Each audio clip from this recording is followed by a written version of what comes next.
Hey, Salty here. For those who don't know, before I started making Armor Core meme content and a little bit of Monster Hunter videos, this was a card gaming channel where I would play card games like Hearthstone, Magic the Gathering, but mainly Eternal. I was always a big fan of card games, and when Hearthstone was starting to become too much pay to win and too random, I wanted to try to create my own card game. Because I know in the past I always liked creating card games as a kid and just playing around, just little pieces of paper and you cut them, with little drawings on them. Yeah, those games had no rules whatsoever, and I was being a dumb kid, but that's besides the point. I've been on and off trying to create my own card game, originally called Project Champion, which then later became the current game called Titan Core, which sadly has nothing to do with Armored Core. So it's not a mecha card game, but there are mechs in the game, but just not a lot. The game itself plays almost exactly to Hearthstone, but with a few twists of my own, which you will see if you continue watching the video, because I will explain how to play the game later on. But I'm going to be honest, I have lost interest in continuing developing this game. And that's kind of sad because I actually put in a decent amount of money for creating the assets and the art that you see here of these alien races. But it's just, I don't know, because every time I try to find people to help test my game, no one really joins, or if they do, sadly, they're in a totally different time zone. Or they say they want to join, but they don't have the time to help test, which is fine. It's understandable. Everyone has a life of their own, and they can't always make time to help some rando test a card game. But I'm hoping this time with this video that I might be able to find more testers, which will give me the motivation to continue working on this game. My big plan was, once I developed this game to a playable state, I would then start a Kickstarter and use the prototype as a demo to show off to the people, and in hopes if my Kickstarter was successful, I would then use the funds for that money to hire a team to actually develop the real game. Because I am just a entry-level programmer. Like, I have my college degrees/diplomas, but even then, I'm not a professional game designer. I am not an artist. I am not someone who makes music. I'm just a programmer and a fan of card games. I need help to make this thing become a real game, and that requires money. And even if it was successful, I wouldn't even know who to hire or where to even hire people. The only idea I thought of was maybe find a independent game studio and hire them to help me develop the game, since they probably had more experience creating games and actually trying to sell them, unlike me, because this would be my first game I would ever made. Or I had made games in the past, but that was for like school and such, but that's besides the point.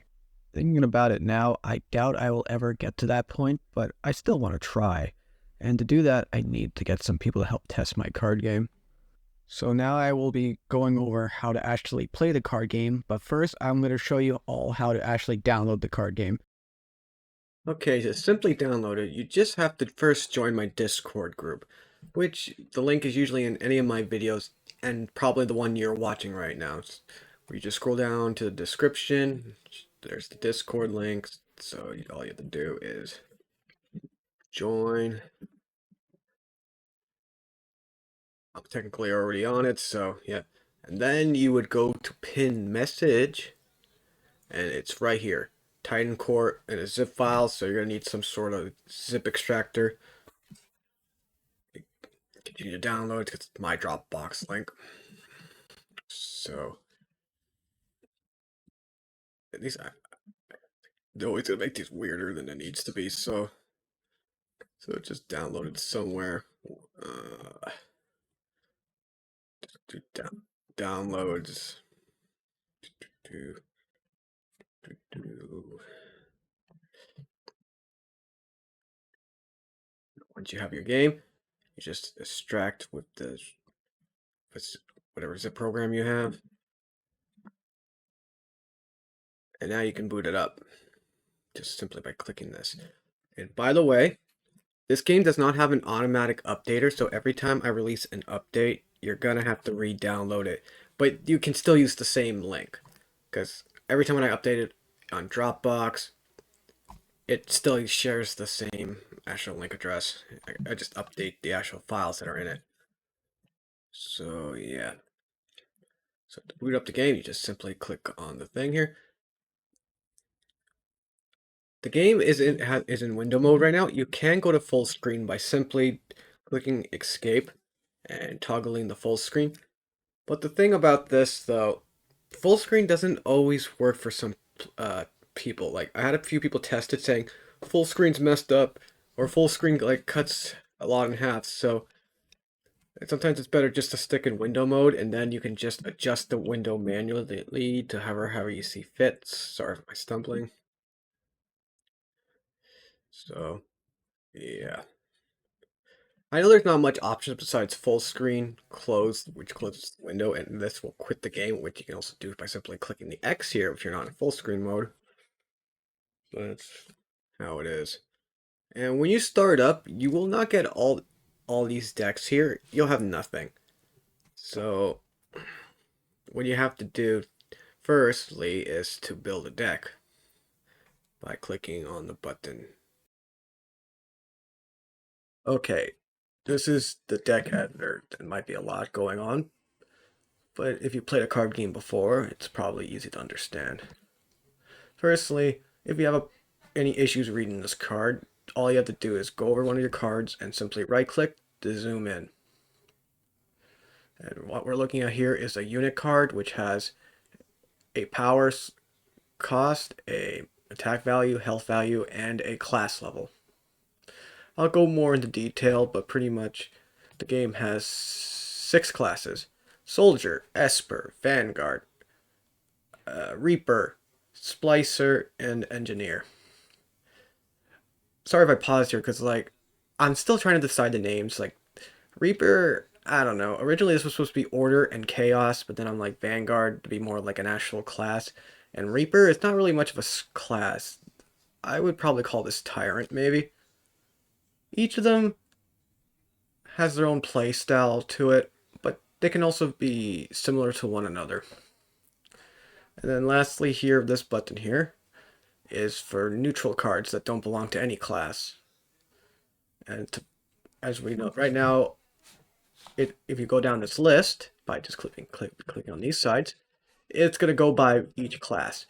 The very first time you're in a deck editor, and you want to look for a specific class, all you do is click one of these buttons, and it automatically just filters to that color.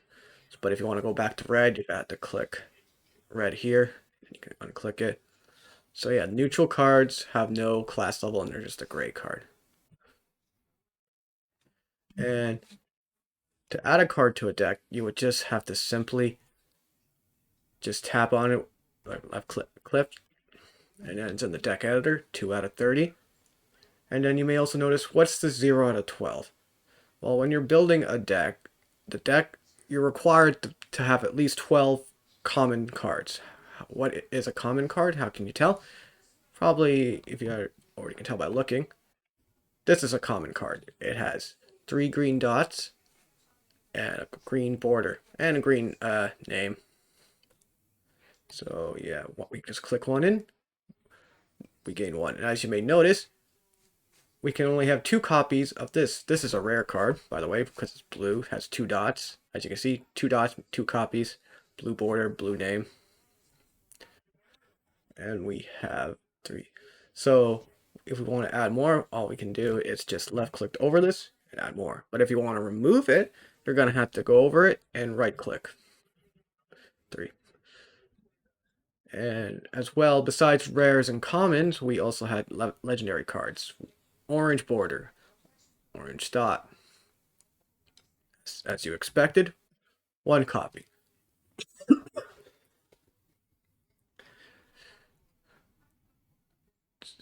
So when you're building a deck, once you decide what class you want to be, which I should probably go over, you see this little triangle here? You got to pick your initial class level.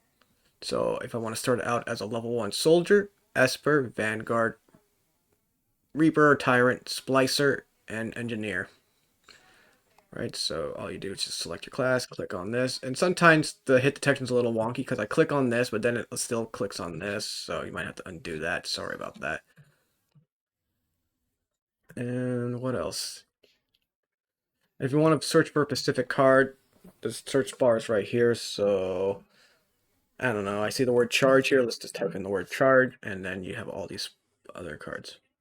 And as you may notice, we have some black cards that have more than one class. Like this is a Soldier Reaper, and also it has a specific gem, which is meaning it can either be a level, have either require an additional soldier level or just a single sorry, or a single Reaper class. So yeah, that's pretty much because if you play Magic the Gathering, I guess you can consider it as no, not even Magic the Gathering really power wise. I'll go into more detail when actually playing these cards. And if you only want to filter the dual class only, you see this little button here. Just click on it, and it should show nothing but. It's also showing the grays for some reason, but whatever, the neutrals. So it should show you nothing but dual color cards or dual class, right? And now you might be wondering, what are these? Well, unlike games like Hearthstone, where when you pick a class, you're stuck with a certain hero power. My game, you get to choose whatever hero power you want, right? So we start off a level 1 soldier, and there are soldier hero powers which you can see here because they require a soldier of level 2 to be able to use this. And how do you gain more soldier levels? I'll go over that when we're playing the game. So if we're going to be a soldier, you can just a mono soldier, just click on whatever one you want, and then click on whatever one you want. And sadly, to get back to the main what do we call it, card database here, list of cards. You While you're in here, you're actually gonna have to just pick an ability. Sorry if I set it up that way. Just how it is. And I don't know. Then once you build your deck, you just enter your deck name here. New deck. Save. And we should be able to see it right here. So you would just select it. But since it's not a complete deck, we aren't able to play it, so we have to go back to edit, right? And then just put in a bunch of cards we see fit. So that's pretty much how to build. That's pretty much how to go through the deck editor. So going over each class, soldier, from those who might be able to understand, it's all about being aggressive, putting yourself in the battlefield by using either unit cards that can attack your opponent in the face, or equipping weapon cards which can only be attached to yourself. Or I call them weapons, but yeah, they're technically these are weapon cards, but they're labeled as attachments because sometimes there are some weapon cards I wouldn't consider as a weapon, more like I don't know, a barrier or something. Sorry, I'm not good at explaining these type of things. And they do have tactics slash spell cards, but mainly it's more about benefit by giving yourself attack boost or giving your units attack boost. But they do have some deal damage effects to to an enemy. Then we have the Splicer class, not Splicer, Esper. They both are, which is all about dealing psychic damage to your opponent, reading their hand, like knowing what's in their hand. Uh, they even have some special effects like taking like taking control of your opponent's units or even stunning them.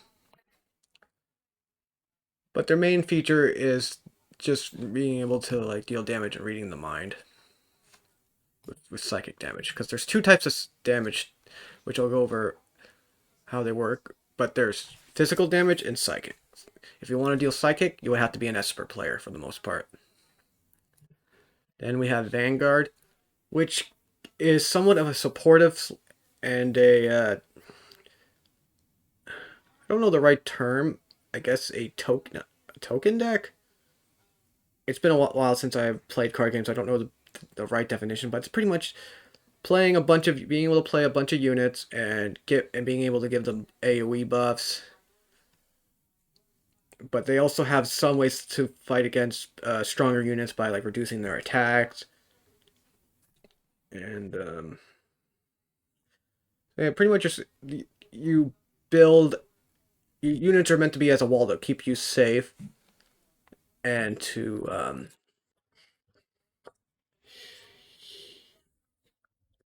either keep you safe or you can either use your tactic cards to keep them alive or keep yourself alive, like healing, like I already explained. So, yeah, I'm not good at this type of stuff, but probably once I'm promoting this game on Kickstarter, if I ever get around to that, I'll probably hire someone else to write up a script and do a better job explaining the rules and stuff. Because I know I'm the last person who's good at doing this. Next, we have Reaper slash Tyrant, which is all about winning with any means necessary by sacrificing your own units, discarding cards from either your hand or deck.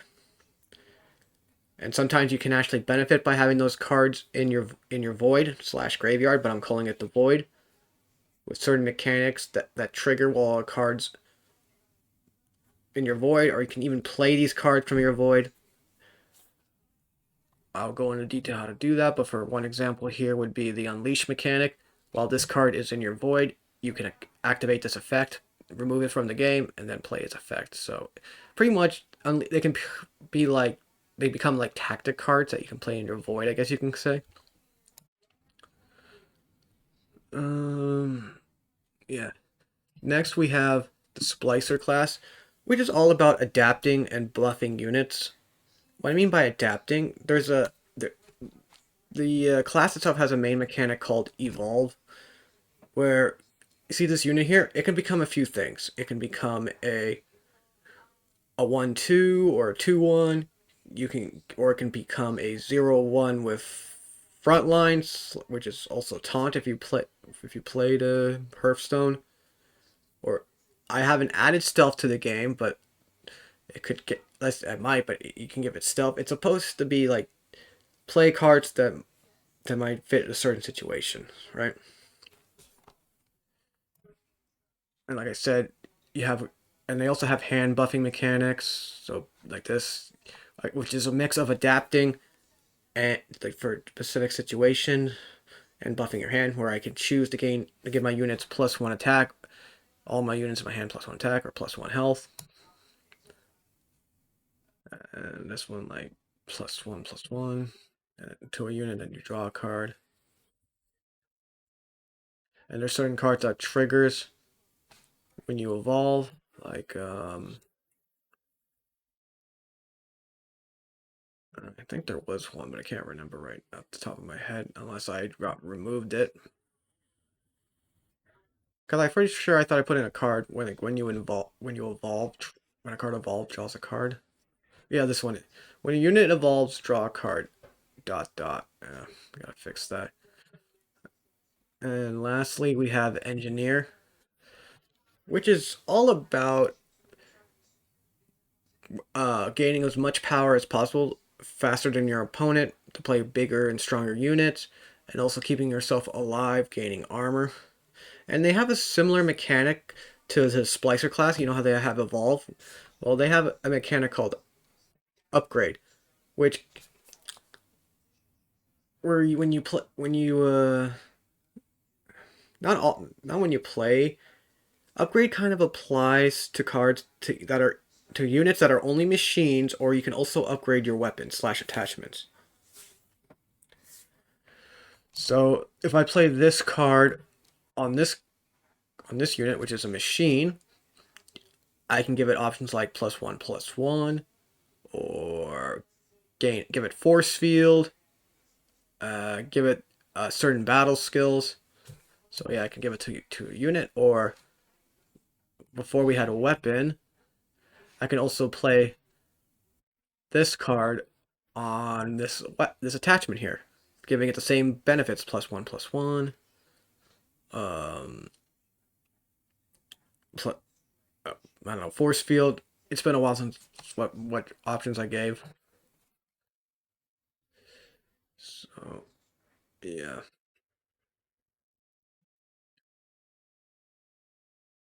it's just about playing powerful machines.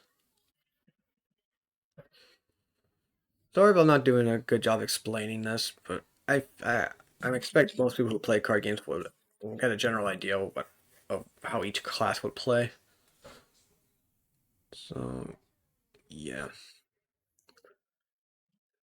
So once you're done building a deck, it should look something like this with 12 commons and 30 cards out of in total. I might, depending on if I get testers and stuff, maybe we'll keep playing around how many cards you can have in a deck and how many commons you're forced to have. So yeah, like this is a red-white deck, and my initial level is white. Just, and then once you build your deck, you just select it, and also to remove a deck, you would just click this little X here, refresh this little list.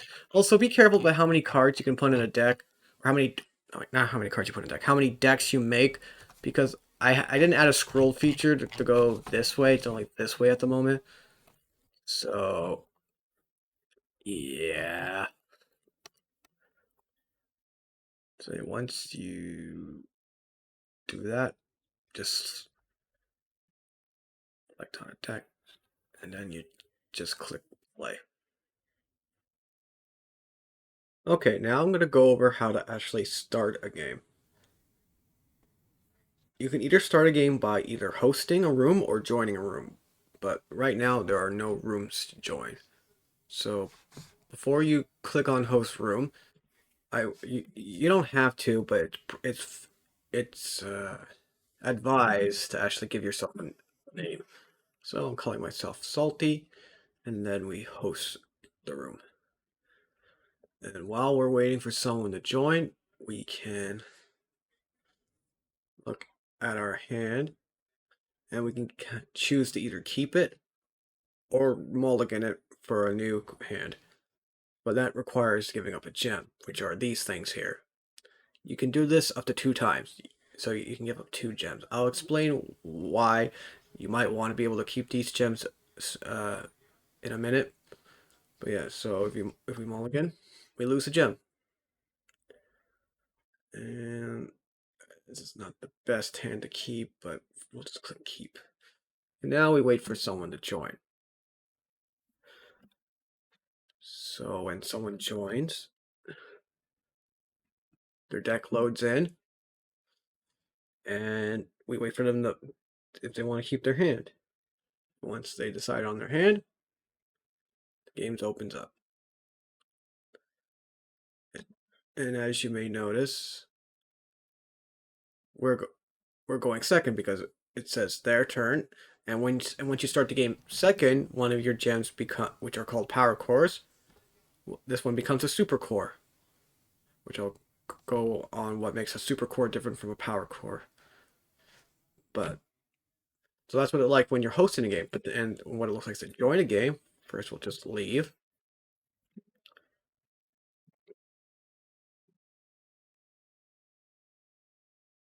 Because this room is now empty, so it's considered as a ghost room.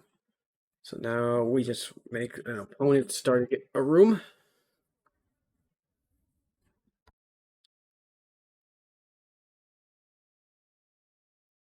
And now we just give ourselves the username again. We join their room. We see if this is a hand we want to keep.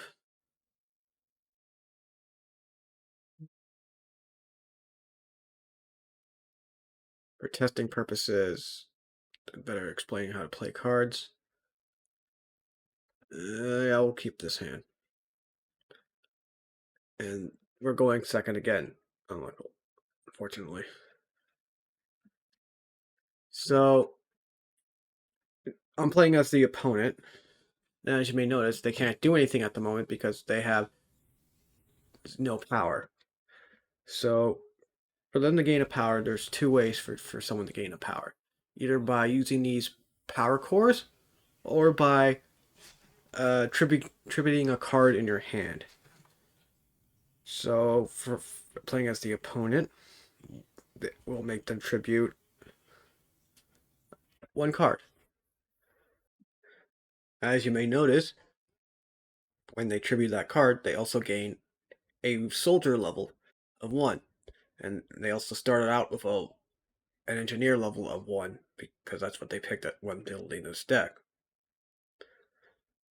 So, because when you burn a card, and by also clicking on this, you see their power pool by left clicking, you can see what card they gave up. And since they gave up a red card in their hand, they gain a red level. So to keep gaining levels, you need to keep giving up cards of that color in your hand.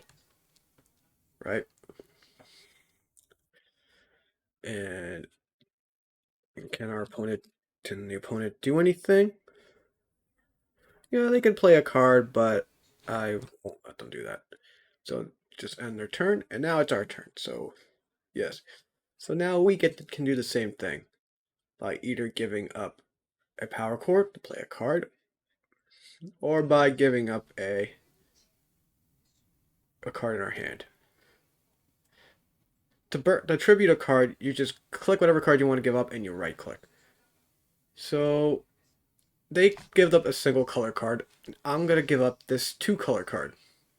So by giving up a 2-color card, I'm gonna gain a level in both the Vanguard and Engineer. So we right click, and now we're a level 2 Vanguard and a level 1 Engineer. And as you may notice, some few options popped up, because now we can actually cast these hero powers, since they've required you to be a level 2 Vanguard to play each of these. So I'll first explain how to play a unit. All you have to do, since it's now glowing, has a green border around it, you just simply drag it and you place it on this thing here. But at the same time, it might be better to play this spell card, tactic card, sorry. And to play a tactic card like this, which doesn't require to target anything, you just simply drag it in the middle, let go, and now this tactic card, which I should have explained, which plays 2 Vanguard Troopers. Now they have that on the field. We can't do anything else. We'll end our turn. And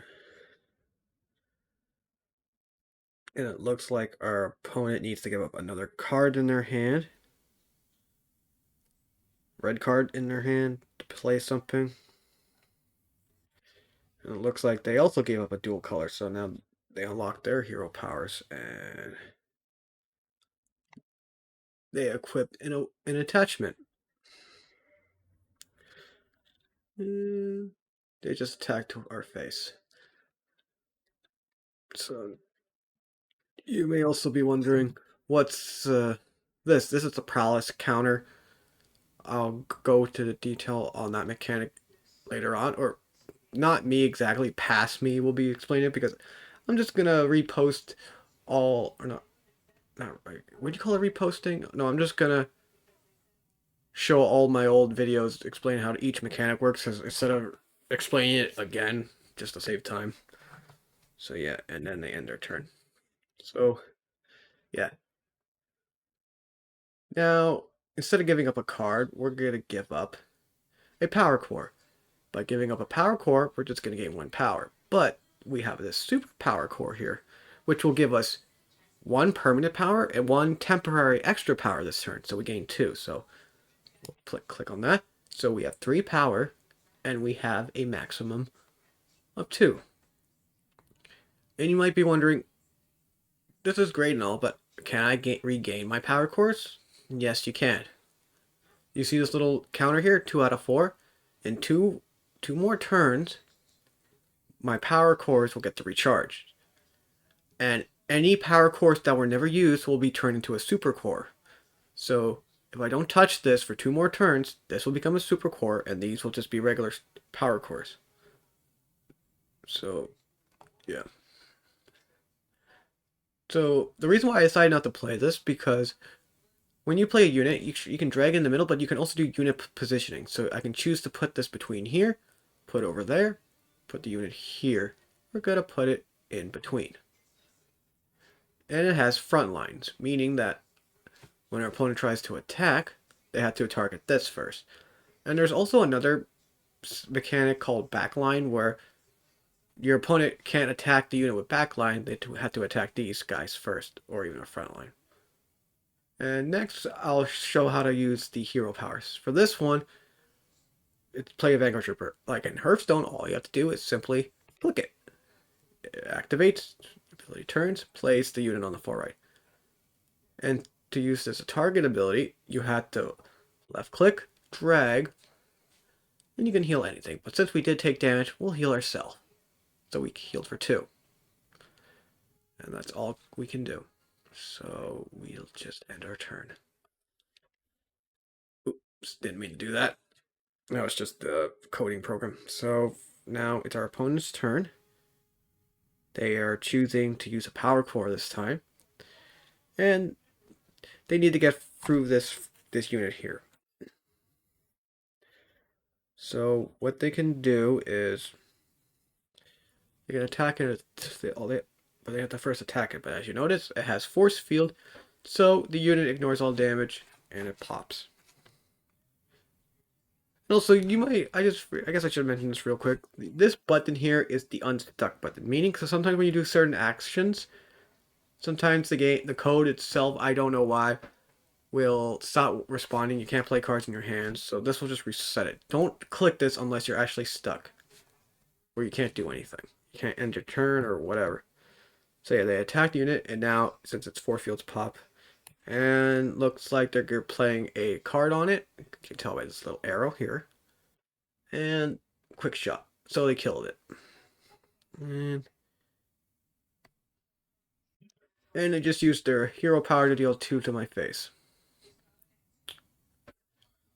Right. So that's pretty much the basics on how to actually do the controls, but I should also probably go over other things. Like, you see this void here with the counter? Or this, not void, this pool here? This is your void, right? Simply left click on it to zoom in to see the cards in the void.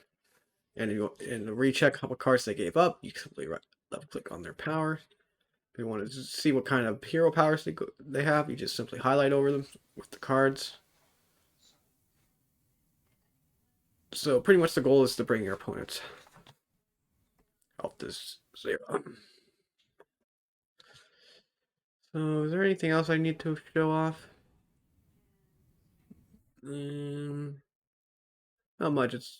I guess I'll show once 4 turns went by. So once I end my turn, it'll be my opponent's 4 turns, so their power cores will recharge.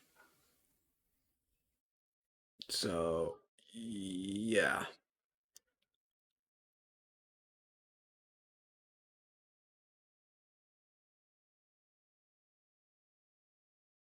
Wait, does it? It's been a while. I think it only recharges 2 because I for some reason I thought they would be super core. So if I do this, yeah, it only recharges 2, not all of them at once. So my bad.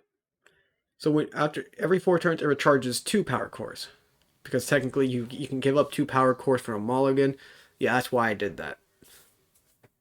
So then they ended their turn, and then only 2 of mine recharge, and then 4 more turns again they get to recharge.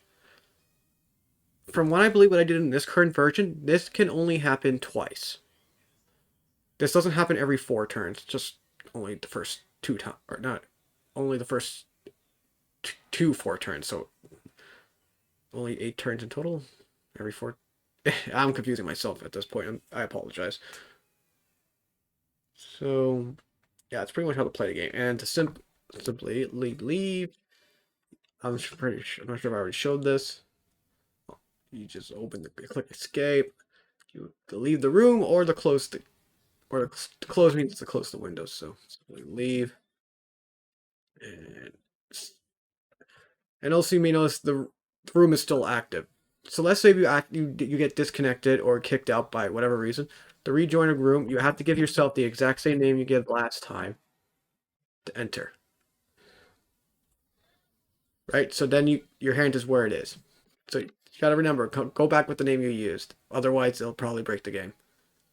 So yeah, you can if something happens, you can rejoin and play where you last left off.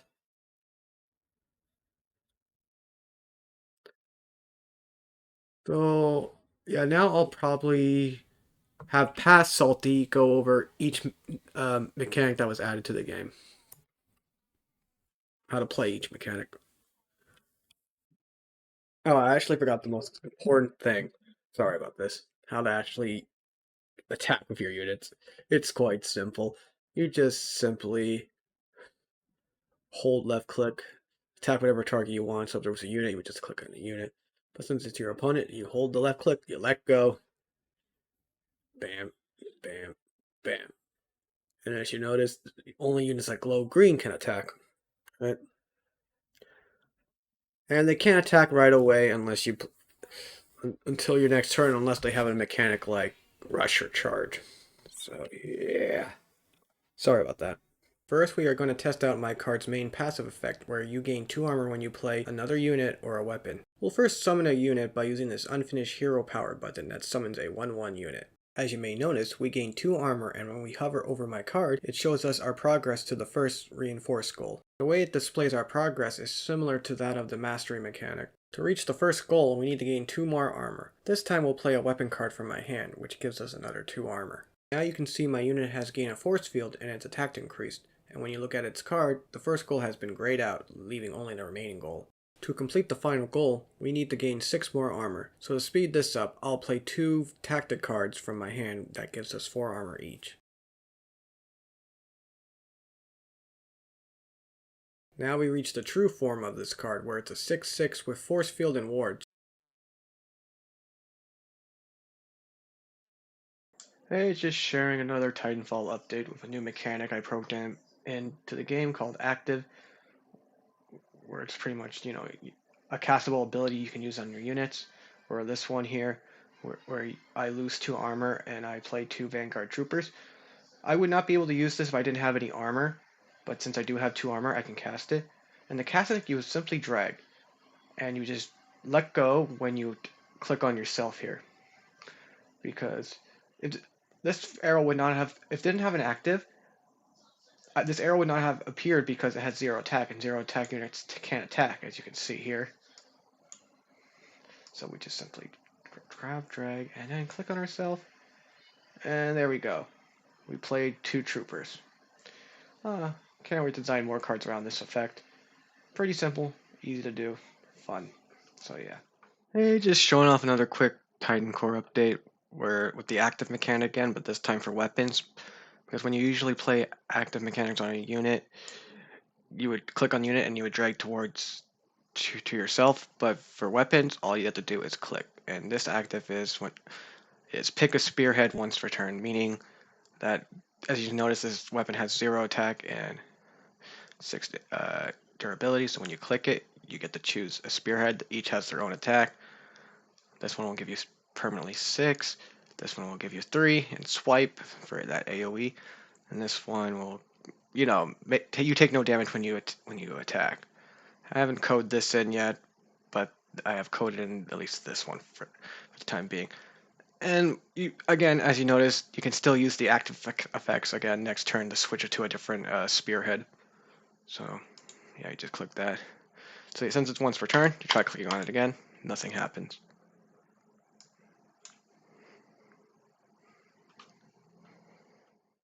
Okay, welcome to another Titan Core update.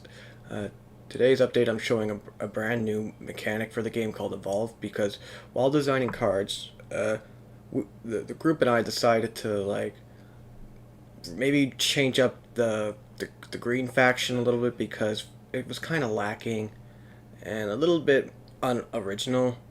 I decided to improve on it with this new mechanic called Evolve. So when you play a unit with Evolve, you get to choose a bunch of options besides just 2. So when we play this guy, we're given, at the moment, 4 options. Give the unit charge, front lines, back line, and +1/+1. We are still deciding what other options to add when you evolve a card, but the thing is, the more points you have in green, the more options you'll get, and if you have other colors points, you'll actually get even more options.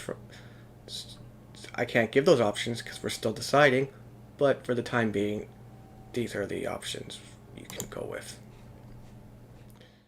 Pretty much I added a brand new mechanic called Upgrade. It's not, I guess we couldn't call it really new because it's pretty much a fancier version of my evolving mechanic for the green class, which I'm calling it Splicer at the moment, where you play a card and it says evolve and you pick a few options. Well, for upgrade,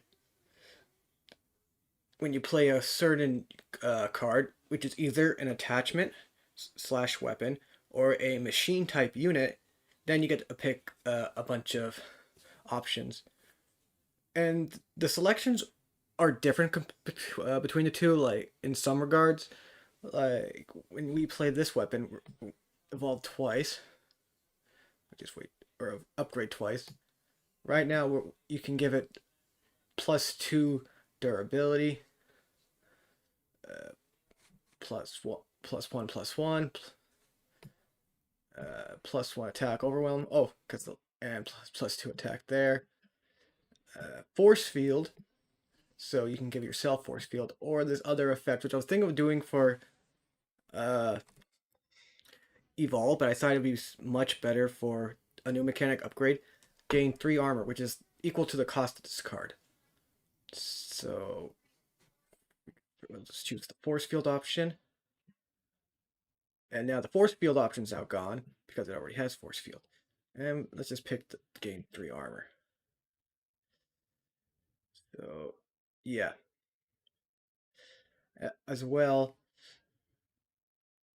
Oh, looks like gaining armor didn't go through. Should have went through. I think I know what happened. I'm gonna have to fix that through code. Additionally, I'll have spell slash tactic cards you can use to upgrade your weapon even further. So just to be clear, let's just click this one more time. Do I gain armor? No. But I know for sure for this card, I'll be gaining armor because I've tested the upgrade mechanic with units. I decided to rework this card where it used to be spend all your remaining power, give it +1/+1. But no, now it's spend all your power and you can upgrade for each. But as you may notice, I gave myself 95 power, so it gets to upgrade 95 times. So gain 1 armor, gain 1 armor, gain 1 armor, gain 1 armor. Okay. I think I know what's going on. Uh, yeah, I think I know what's going on. It works on the player's side, but I'm on the not the player, the host side, and I am the client, right? Which is why I'm not gaining any armor. But I should be gaining armor, but I'm not. But or at least we can give it +1/+1 for the remaining.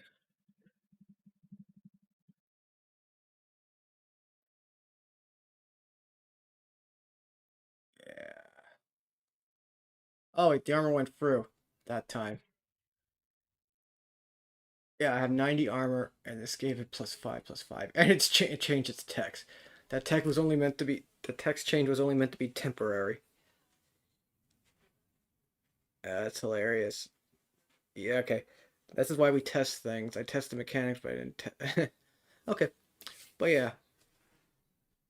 Hey, Salty here. Just showing off a brand new mechanic slash resource that the team and I have been working on. Like we were talking about this back and forth until we finally decided on something. And this is Prowess, where right now this card which is the only card we designed and programmed into the game right now with the Prowess mechanic, where it says Prowess 4, play a copy of this, and then as you see it times 0, meaning that when you play this, nothing will happen because you need to gain prowess.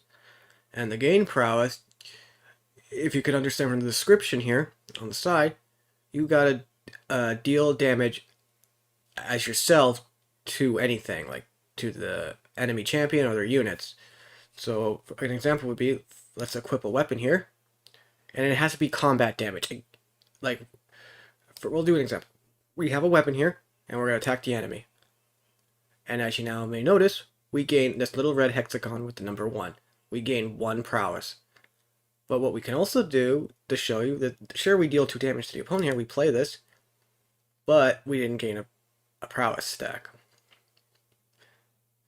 And as you may notice, nothing changed to the card. we need at least 4 prowess for it to trigger, right? Think of it like as Amplify and like Eternal, where you need like 4 mana to play this extra effect, but we need 4 prowess. And it doesn't consume the prowess. The prowess just keeps getting higher and higher, and that means the effects just keep getting stronger and stronger. And if our opponent was also wielding a weapon and these two fight, they would have also gained 1 prowess stack. Because, all that stuff. But besides equipping a weapon, you don't even need to equip a weapon. You just need to have an attack greater than 0. Because let's say if I have no weapon equipped and 0 attack, and 3 opponents attack me, I wouldn't get any prowess. But if I had a weapon, and 2 to 3 would attack me, I would gain 2 to 3 prowess, depending if I still have a weapon here, because this weapon only has 2 durability left, right? So now what I'm now going to demonstrate how the prowess works by giving myself 3 more prowess. So just a sec. Okay, we gained 4 more prowess, and now when we look at the card, it has play a copy of this times 1. So we'll play it. Enters the field, summons a copy. Right? Now I'm going to show you what happens when we have 8 prowess, because as you see here, it didn't go down. Okay, now we have 8 prowess, and we look at the card, it's times 2. So when we play this, it's going to play at 2 additional copies. And there they are. I know I got a little dancy there. It's just how it is, but it settles itself out eventually. So yeah, by playing this one, it summoned 2 more next to it. So this will just keep going up. Maybe I'll design cards to consume some prowess. Prowess? I don't know why I'm pronouncing it with an L, not an R. Prowess. Sorry. Pretty much, yeah. The idea is you just keep... The more you put yourself into combat, the stronger your other cards can become. For like this, for example. We're going to probably design a few more cards with the Prowess Mechanic. I would say at least 4 more for mono red, and then maybe 1 or 2 for each multicolored color with red in it. So yeah, this was a really fun idea for a mechanic, and I can't wait to play around with it even more. So yeah, see you next time. Bye. Okay, I thought I had this mechanic recorded, but I did, but it turns out it was an older version of it because I updated pretty much the harvest mechanic here, where it, how it works. To trigger this effect, you need to consume souls, and to get souls, is you have to send units to your void, your graveyard, whatever you want to call it. Like either directly or having them get killed in combat.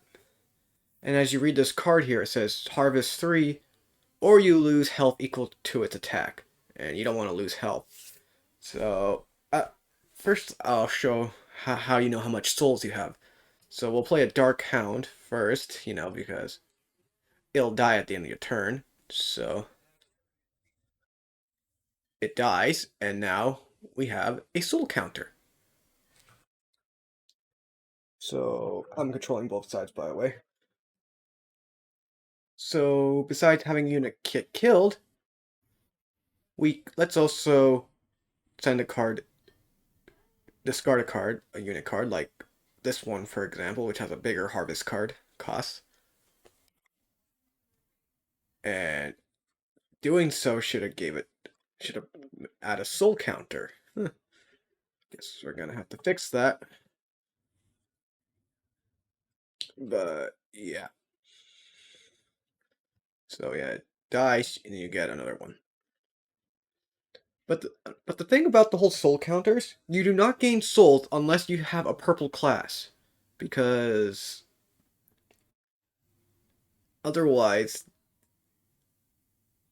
sorry, otherwise there'd be no point, because the harvest is a purple mechanic. So it makes sense you would need to be a purple class to use the souls. So now we will play.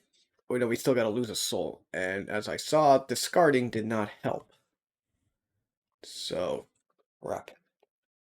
I'll probably fix this by the time this video comes out. And as you see, the card in your hand is glowing purple.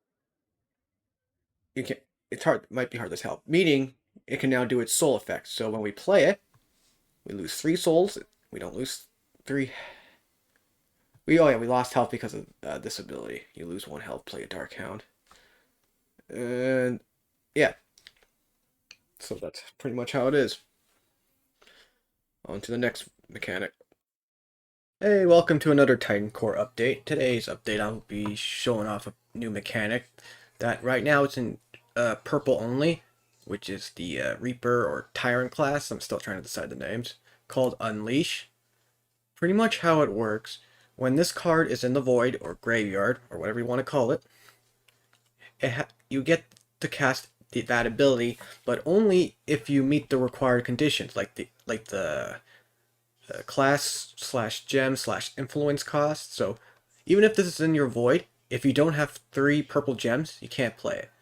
And here it says pay 3 to summon 3 Dark Hounds. And besides paying with power, mana, or whatever, you could also pay with health. Where this one, you just need to give up 4 health to cast this. And this one, you need to use the Harvest Mechanic. It's Harvest 6, so consume 6 soul counters. You know? I really gotta think of a name besides Space Demons. Like, probably... I don't know, Dark something maybe? Definitely can't call it Darkstar, because that's League of Legends, that's for sure. And besides units, you can also apply to spells. Like here, which I'll probably call something else, Eye for an Eye, where you sacrifice a unit to kill an enemy unit. But if it's in your void, you can cast its Unleash effect, where you lose 4 health, kill an enemy unit. In this one, you lose 6 health, you stun all enemy units. But here's the thing, once you cast their Unleash effects, I don't know, my mouth's dry, they are removed from the game, so you won't be able to keep casting these. Because that would be kind of broken if I get to cast it every single time, right? So yeah, now I'll just go over how to actually cast the effect in-game. Okay, so we have this in our hand. We're going to use the black market ability to draw and discard, thus putting this in a void. So we just pick a card, we put it in the void. And now our void has this glowing aura. This is supposed to indicate, let you know that you can cast an unleash card in your void. Otherwise, it wouldn't be glowing. So to use it, you click on it. Then you look for the list of all your cards. This is the only card in the list. And then it's also the only card that's clickable because you'll be able to highlight it and click the button. So when I click this, it'll automatically cast the effect right away. So click. And there we go. It summons 3 little Dark Hounds, which will die at the end of the turn. Don't know why that your turn popped up, because it's not my turn. I'm probably gonna have to look over that. Wonder why that happened. But yeah, pretty simple to do. So see you in the next update. Hey, welcome to another Titan Core video. Today's video we're showing off a brand new mechanic for the blue class called Scan, where you reveal X amount of cards in your opponent's hand. So this says 2, so we'll be looking at 2 random cards. So we just cast it. Well, first we gotta give up a card for power. So we cast it, and now 2 cards are revealed. They have a little eyeball symbol. So if your cards are also revealed, it would appear as an eyeball on top of yours. So now you can go over them and read the cards that are in their hands. So yeah, but Scan has one extra feature, which we'll go into now. Okay, let's say that your opponent's hand is fully revealed, right? But you play cards with the Scan ability. So what happens instead is, instead of revealing 2 cards, they take 2 damage instead. 2 psychic damage. So yeah. See you in the next video.